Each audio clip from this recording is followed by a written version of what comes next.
Alright guys, what we got here today is the Kenwood TK 2180, and these comes in, I believe, 2 models or 3 models. I don't know if they're like the Motorola and come with 2 models, but what we got here is the Model 2, and the Model 3 is a full keypad. Let me undo the bat. Well, I'll show you the battery latch mechanism here in a second. We'll go over some things here over from the Kenwood website. Okay, the general features on this radio, which is the TK2180, is it is capable of wideband operation, which is a plus if you're a ham. 5-watt UHF and VHF models. And this is the VHF model. You have conventional and LTR trunking zones. Dual priority scan, which means you can scan 2 priority channels. 12-character alphanumeric aliases, which means you can use up to 12 characters on your tags, your alphanumeric tagging you use. It's dot matrix, and it has enhanced Kenwood audio, which I don't know what that means. I guess it's like the Motorola Expand. Vox ready, which Vox is voice operated transmit. Voice inversion scrambler, which is pretty cool. This is a commercial HT2. Fleet Sync 2, QT, DQT, DTMF, and 2-tone. QT, DQT. QT is like your CTCSS. Your DQT pertaining to this Kenwood would be digital coded squelch. It's sort of like that's how that works. Digital coded transmit is what they call it. 2-tone, which is out paging for fire departments. Things like that. MDC 1200 compatible.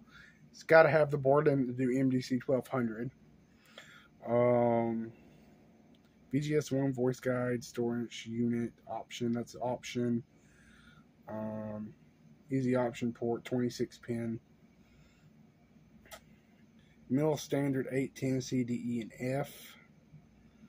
And it can be intrinsically safe with the Kenwood KNB41NC nickel metal hydride battery. But if you don't need to have that explosive protection, you're good. I mean, that's your general features, and I'm about to tell you. Okay, IP54 and IP55.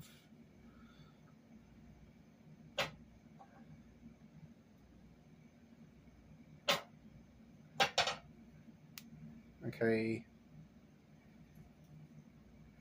IP54, it is protected against contamination from limited amounts of dust and other particles. And additionally, you can be confident that it will be protected from water and sprays from all directions. And let's see, 55. And it's protected from limited dust ingress and the low pressure water jets from any direction. So pretty much what that tells me is I'm taking this out in the rain, I'm good. You know, you're fine.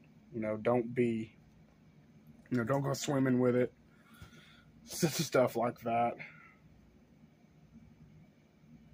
And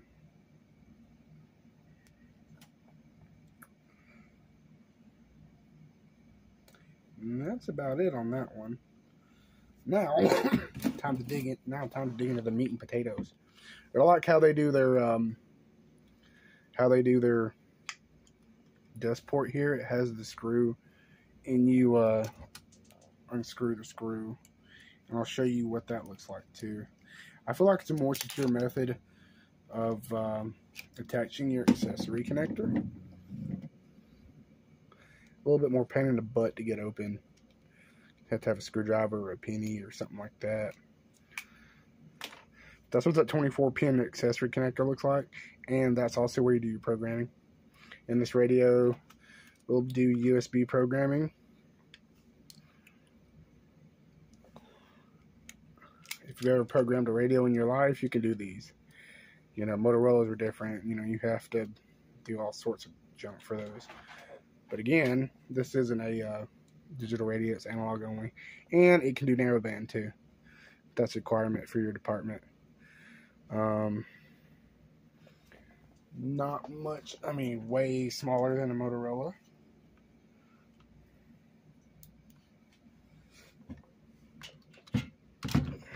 Size comparison. A little bit thinner too.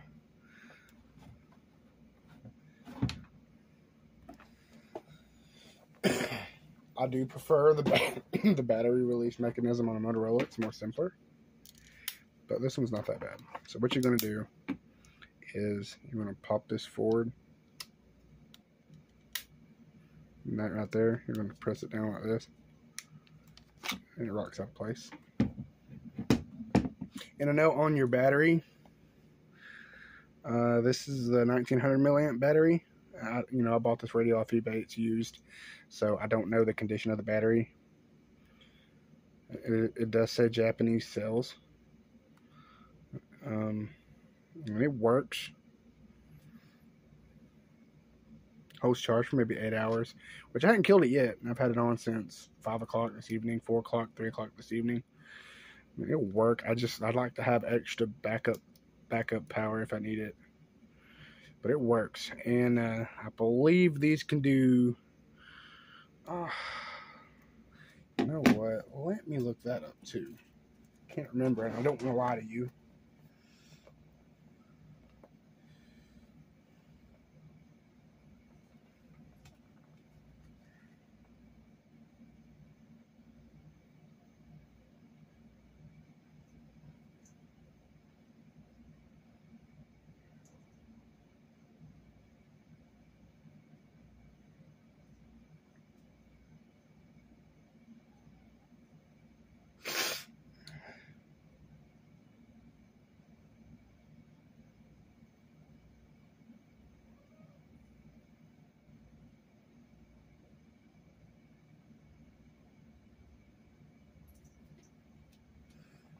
I believe these can take nickel metal hydride, lithium ion.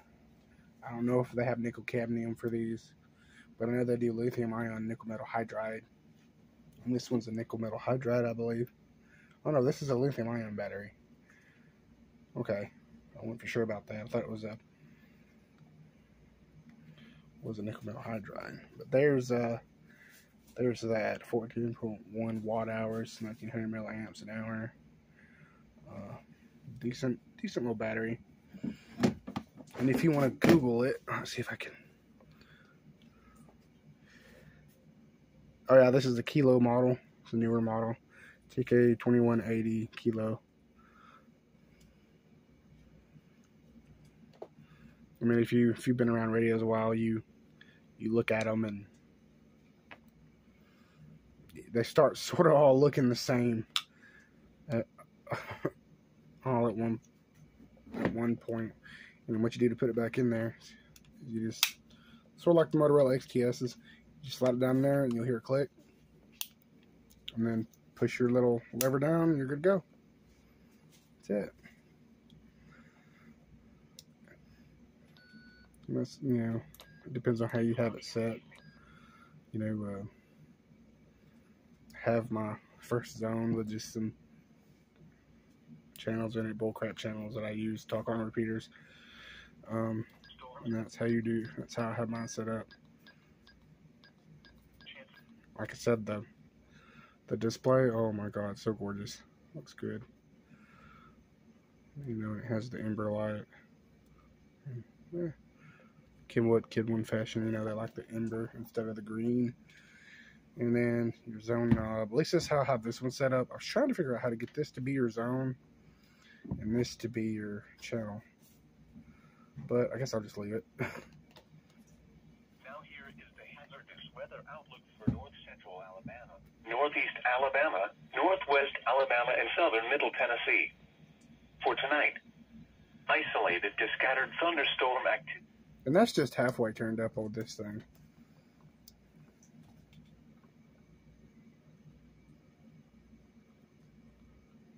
I got this is my weather zone for when the weather gets bad down here. Fits in the hand very well. You know, if Motorola could take the profile of this radio and make their radios like this, oh, I love it. And a little tip with these, you know, these will work loose. But I feel like it's gonna be a good video. It's gonna be a good radio. Like I said, I like how they do this with their side covers. Way better than the Motorola clip-on crap.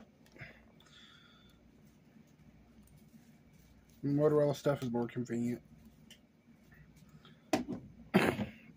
Excuse my desk, it's messy. Yeah, if you can find it for, you can find one of these for $60, 30 bucks, get it. I paid $140 with mine with a cable. I had to order the cable separately, but I'm pleased with it. Said it is capable of trunking. Am I ever going to use trunking? No. Anybody around here use trunking? No. But other than that, I mean, it's weird how they do their little menu systems. Nope, I didn't do it. Okay, I know how to do it here. Okay, I give you your program information.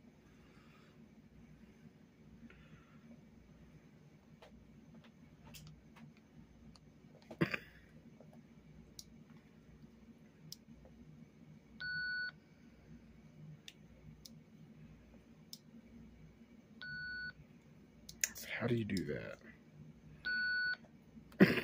They're how you get your, you know, you like your service mode. It's totally different than how you do your Motorola's. You know, Motorola, you have your button here, and you have your button here, and you hit that button like that, and you go click, just chirp, or chirp at you, and go into service mode, tell you what you want to know. But this is back from 2004. That's when this thing came out. So far, it's done me good. And their power connectors are weird, or their battery connections. Yeah, that's my review of the Kenwood. But I believe I believe the Kenwood's a little bit better than this model. Kenwood is better than Motorola of its equivalent production year. You know, it's about on par with the XTS 5000 and 2500 as was sensitivity. Audio wise, oh, it's phenomenal. Puts Motorola to shame, in my opinion. Both good radios though. I'm not knocking one or the other. You know, I have both in my fleet. Kenwood, Motorola. I also have a Yaesu FT60R too. But I'm preferring these bad boys now. Once you get over the hassle of programming, not that bad. But that is my review of the Kenwood TK, what did I say, 2180? I've only had this radio for less than a week, so everything I'm learning, and all, you know, I haven't owned it that long. And that's pretty much my beater radio. Give me a bigger battery for sure. I can have that extra standby time, but other than that, it does what I need it to do. So that's it. That's all I got today, guys. Catch you on the flip side.